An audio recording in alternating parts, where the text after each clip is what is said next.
এবার আমরা নিয়ে আসলাম 20,000 টাকা প্রাইসের মধ্যে তিনটি ভালো স্মার্টফোন, যেগুলোতে ব্যাটারি লাইফ ভালো থাকবে, গেমিং পারফরমেন্স ভালো থাকবে, লং টাইম ইউজ করা যাবে, ক্যামেরার দিক থেকেও ভালো থাকবে। সো আর দেরি না করে চলেন শুরু করি। প্রথমে বলবো IQ Z10X। এটা কিন্তু 5G ফোন। এটার প্রাইস থাকবে 6GB র্যাম, 128GB স্টোরেজ, যেটা ওইটা 21 থেকে 22,000 টাকা। এটা কিন্তু পারফরমেন্সের দিক থেকে এই তিনটা স্মার্টফোনের ভিতরে বেস্ট হবে। সো সর্বপ্রথম আমরা দেখি এটার প্রসেসরে কি আছে। Dimensity 7300 প্রসেসরটি আছে, যেটা কিন্তু খুবই পাওয়ারফুল একটা প্রসেসর। 4 ন্যানোমিটার আর্কিটেকচারে বিল্ড করা, সো সেই ক্ষেত্রে হিটটাও কম হবে। আর এটাতে PUBG যদি খেলেন সেক্ষেত্রে 60 FPS পর্যন্ত পাবেন, স্মুথ প্লাস 60 FPS। আর যদি free fire, call of duty এগুলো কিন্তু ভালো একটা পারফরমেন্স পাবেন। যদি গেনশন ইম্প্যাক্ট খেলেন সেক্ষেত্রেও 60 FPS পাবেন, তবে নর্মালে খেললে। আর যদি একটু মিডিয়াম গ্রাফিক্সে খেলেন সেক্ষেত্রে 30 FPS পর্যন্ত পাবেন। আর এটাতে বড় ব্যাটারি থাকার কারণে ব্যাকআপটাও অনেক বেশি পাবেন। যদি আপনারা স্ক্রিন অন টাইমটা দেখেন সেক্ষেত্রে আপনারা পাবেন হলো 8 ঘন্টার মতো। আর যদি নর্মাল ইউজ করেন সেক্ষেত্রে 1.5 দিনও পেয়ে যেতে পারেন। চার্জ হইতে কিন্তু একটু বেশি সময় নেবে, 1 ঘন্টা 40 মিনিটের মতো। এটাতে কিন্তু UI যেটা আছে ওইটাতেও কিন্তু আপনারা 2 বছরের আপডেট পেয়ে যাবেন। অ্যান্ড্রয়েড 15 ব্যবহার করছে আর ফান্টাস OS 15 এর উপর রান করতেছে। সফটওয়্যারের দিক থেকে 3 বছরের আপডেট পাবেন। এটা সফটওয়্যার এক্সপিরিয়েন্স যদি বলেন সেক্ষেত্রে ভালো আছে, স্মুথ আছে, কোনো প্রকার বাগ ল্যাগ ইস্যু এরকম আছে তবে খুবই কম। এখানে 6GB র্যাম, 128GB স্টোরেজ যেটা পাচ্ছেন সেটাতে UFS 3.1 হলো স্টোরেজ টাইপ। সো সেই ক্ষেত্রে কিন্তু পারফরমেন্সটা একটু ভালো পাওয়ার কথা, আসলে ভালো পাবেন। কিন্তু র্যাম যদি আপনারা 8GB নেন এক্ষেত্রে প্রাইসটা আর একটু বাড়বে, কিন্তু পারফরমেন্স আরও অনেক বেশি ভালো পাবেন। যদি আপনার বাজেটটা টাইট থাকে যে 21,000-এর মধ্যেই থাকবো, আমি 20,000 থেকে একটু বেশি 21,000-এর মধ্যে থাকবো, সেই ক্ষেত্রে বলবো 6GBটা নেন, সমস্যা হবে না। 5টা 6টা অ্যাপস নিয়ে আপনারা কাজ করতে পারেন, কিন্তু এর বেশি গেলেই একটু ল্যাগের দেখা পাবেন বা ফ্রেম ড্রপ হবে। এটার ডিসপ্লেতে 6.72 ইঞ্চির একটি ডিসপ্লে ব্যবহার করছে, IPS প্যানেল, 120 হার্জের সাপোর্ট, 1080p রেজুলেশন। এইটা একটু খারাপ করছে যে IPS প্যানেলটা দিয়েছে। আমি বলবো IPSটা ভালো আছে, কোনো প্রকার গ্রিন লাইন ইস্যু আপনারা এটা থেকে পাবেন না। ডিসপ্লের কালারটা একটু কম লাগবে, লাগারই কথা, যেহেতু IPS ব্যবহার করছে এই ডিসপ্লেতে, সো সেই ক্ষেত্রে একটু কম লাগবে। তবে এটা মেজর কোনো প্রবলেম না আর কি, চালাই নেওয়ার মতো বা ভালোই বলা যায়, খারাপ বলা যাচ্ছে না। 1050 নিটস পর্যন্ত পিক ব্রাইটনেস পাচ্ছেন, সো সেক্ষেত্রে আউটডোরে কোনো প্রকার ব্রাইটনেস ইস্যু আপনাদের কাছে লাগবে না। আর এটার ফিঙ্গারপ্রিন্ট সেন্সরটা কিন্তু রাইট সাইডে রয়েছে, যেটাও কিন্তু ফাস্ট এবং অ্যাকুরেট ভাবে কাজ করে, তবে অ্যানিমেশন ডিলে হালকা আছে। এটার খারাপ পার্টের ভিতর ক্যামেরাতে এটা বেশি সাপোর্ট দেবে না। ক্যামেরাতে 50 মেগাপিক্সেলের মেইন ক্যামেরা ব্যবহার করছে, যেটা কিন্তু মোটামুটি ভালো। আর একটা লেন্স ব্যবহার করছে, ওইটাতে তেমন কোনো কাজের না। তবে এটার যদি ডে লাইট কন্ডিশনের ছবি দেখেন সেক্ষেত্রে ভালো বলতে পারবেন, কিন্তু শ্যাডো এরিয়া, নাইট মুডের ছবিগুলোতে আপনি ভালো বলতে পারবেন না। তবে এটার ক্যামেরাকে আমি অ্যাভারেজের ভিতরে রাখবো, যদি মার্কিং করেন 10-এর ভিতরে এটা 4 পাবে, এটা কিন্তু ভালো না। কিন্তু পারফরমেন্স, ব্যাটারি, বাকি সব সাইডে কিন্তু এটা মোটামুটি টক্কর দেওয়ার মতো একটা স্মার্টফোন।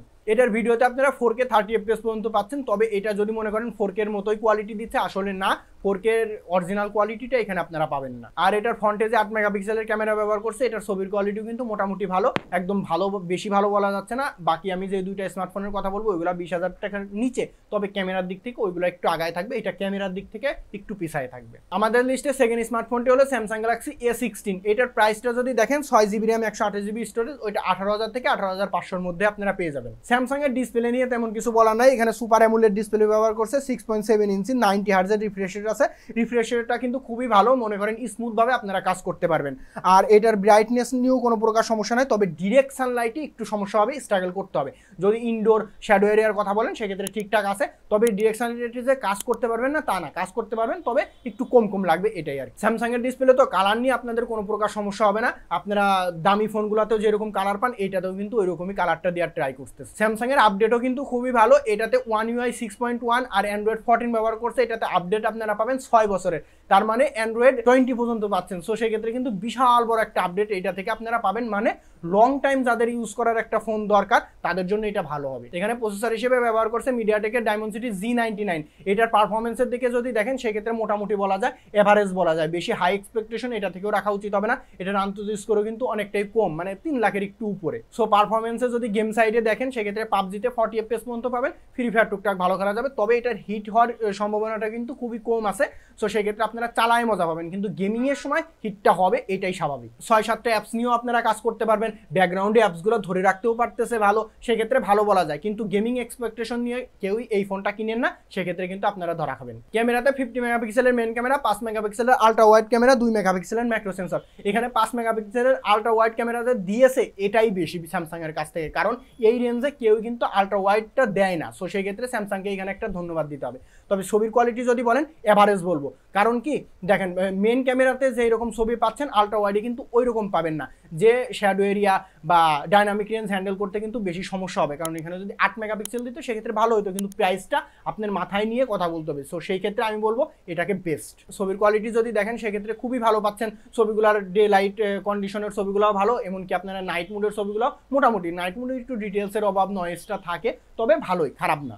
ভিডিও আপনারা করতে পারবেন 1080p 30 fps পর্যন্ত হাইস্ট। আর যদি ফ্রন্ট ক্যামেরার দিকে দেখেন সেক্ষেত্রে 13 মেগাপিক্সেলের একটি ক্যামেরা ব্যবহার করছে, এটার ছবির কোয়ালিটিও এভারেজ মোটামুটি ভালো, আপনারা কাজ চালাই নেওয়ার মতোই। ব্যাটারিতে 5000 mAh এর ব্যাটারি ব্যবহার করছে আর 25 ওয়াটের চার্জার ব্যবহার করছে। তবে 25 ওয়াটের চার্জারটা কিন্তু বক্সের ভিতরে থাকবে না, বাইরে থেকে কিনে নিতে হবে। এটাতে সিঙ্গেল স্পিকার ব্যবহার করছে, যেটার সাউন্ড কোয়ালিটিও মোটামুটি ভালো। তাইলে এটা কাদের কেনা উচিত? যাদের লং টাইম ইউজ করার দরকার, একটা ভালো ফোন দরকার, ডিসপ্লেটা একটু স্মুথ হওয়ার দরকার, তাদের জন্য এটা কিন্তু ভালো হবে। আর এইটার থেকে একটু যদি ভালো চান সেক্ষেত্রে আপনাদের যাইতে হবে নাম্বার 3 স্মার্টফোনটিতে, সেটা হলো মোটোরোলা G45। এটার পারফরমেন্স ক্যামেরার দিক থেকে কিন্তু খুবই ভালো। এটার প্রাইসটাও পড়বে 18 থেকে 19,000 টাকার মধ্যেই। ডিসপ্লেতে আইপিএস এলসিডি ডিসপ্লে ব্যবহার করছে, 120 হার্টজের সাপোর্ট, 6.5 ইঞ্চি।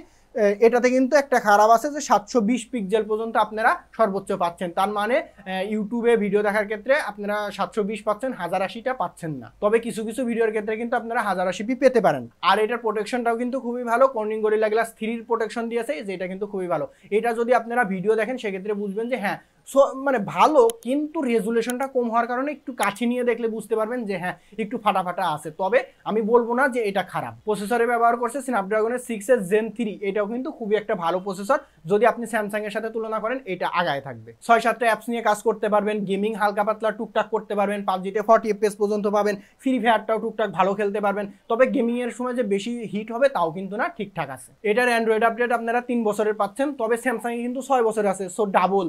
সেই ক্ষেত্রে বুঝতে হবে লং টাইম ইউজের জন্য স্যামসাংটাই ভালো হবে। আর এটা যদি আপনারা মনে করেন যে স্যামসাং এর চাইতে পারফরমেন্স ক্যামেরাতে একটু ভালো দরকার, তাইলে এটা নিতে পারেন। এবার দেখি এটার ক্যামেরার পারফরমেন্সটা কেমন। এখানে 50 মেগাপিক্সেলের মেইন ক্যামেরা, 2 মেগাপিক্সেলের ম্যাক্রো সেন্সর ব্যবহার করছে, যেটা লাইটিং কন্ডিশনের ছবিগুলো ভালো। আর এটা যদি আপনারা ফ্রন্ট ক্যামেরা দেখেন সেক্ষেত্রে 16 মেগাপিক্সেলের ক্যামেরা ব্যবহার করছে।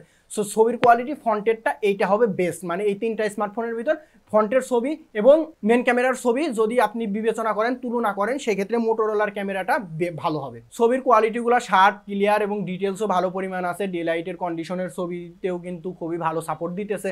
সো ওভারঅল বলা যায় যে ক্যামেরা নিয়ে আর তেমন কারোর সমস্যা থাকার কথা না। আর এটাতে আপনারা ব্যাটারিতে 5000 mAh এর ব্যাটারি পাবেন এবং 18 ওয়াটের চার্জার পাবেন। 18 ওয়াটের চার্জারটা একটু কম হয়ে গেছে, আর একটু বেশি দিলে ভালো হতো। আচ্ছা, আমরা যে 3টা স্মার্টফোন দেখলাম এই 3টাই কিন্তু ভালো স্মার্টফোন। আমি কিন্তু বেছে বেছেই এই 3টা নির্ধারণ করছি আপনাদের জন্য। আপনার কোনটা দরকার সেই অনুযায়ী আপনি এখান থেকে পিক করতে পারেন। ক্যামেরার দিক থেকে দরকার মোটোরোলা নিতে পারেন, পারফরমেন্স হালকা ভালো দরকার মোটোরোলা নিতে পারেন। এমনকি এখন যদি আমি লং টাইম ইউজের ক্ষেত্রে দেখি সেক্ষেত্রে আপনারা অবশ্যই স্যামসাংটা নেবেন, লং টাইম ইউজে অনেক বেশি ভালো হবে। আর যদি পারফরমেন্স অনেক বেশি দরকার, ব্যাটারি বেশি দরকার, সেই ক্ষেত্রে আপনারা নিতে পারেন হলো প্রথম স্মার্টফোনটি IQ Z10X। এটাও কিন্তু খুবই ভালো ফোন। এই 3টা স্মার্টফোনের ভিতরে আপনার কোনটা দরকার সেটা আপনি পিক করে নেন। সো আশা করি আজকের ভিডিওটা অনেক বেশি ভালো লাগছে আপনাদের। যদি ভালো লাগে একটা কমেন্ট, একটা লাইক আপনারা করবেন। আর যদি সাবস্ক্রাইব করে আমাদের সাথে থাকেন অনেক বেশি খুশি হব। আল্লাহ হাফেজ।